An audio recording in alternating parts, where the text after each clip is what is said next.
কিন্তু থানায় যে মামলাগুলো হয় সেই ক্ষেত্রে দেখা যায় যে কোনো কারণে মামলাটা 324, 325, 26, 7 মঞ্জুর হলো, কিন্তু সেখানে কোনো 25 থাকলে এক্সপিরিয়েন্সও থাকে না, সেখানে কোনো এমসির কোনো সুযোগ তাৎক্ষণিকভাবে না, যে কোনো বুঝবো হতে পারে একদম অবধানে সেটা রিজু করতে পারবো। কিন্তু দেখা যাচ্ছে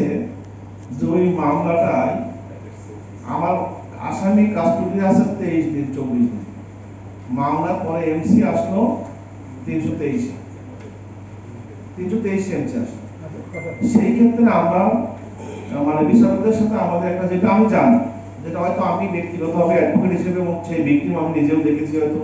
অথবা আমি জানি যে কোনো কারণে যে ওর কি আঘাত আছে, কি অবস্থা, পক্ষ যেটা বললে পক্ষ বলতে তো দিতেও পারে যে না তার কিছু হয়নি, ঘুরে বেড়াচ্ছে। কিন্তু যখন আমরা কিন্তু খুব বোল্ডলি আমরা কোর্টে বলি স্যার আমাকে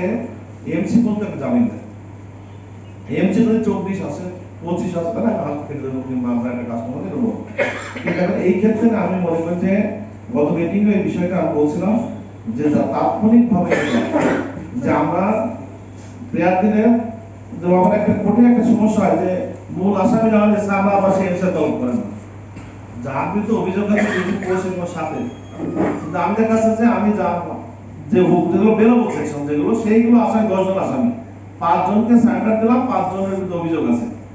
আমার একটা আছে, সেগুলো আমরা সারেন্ডার দিই না, সেটা আমরা এমসি তলব করি। সেই এমসিটা আস্তে আস্তে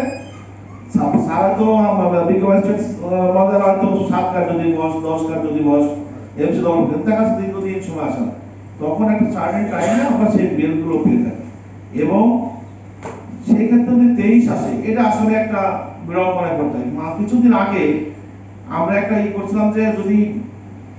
ওটা ঝামেলা হয়ে গেছে সিভিলের মধ্যে আছে যে আসামি যদি চায়, জানতে আসামি দরখাস্ত করে তত্ত্বাবধায়কের কাছে যে না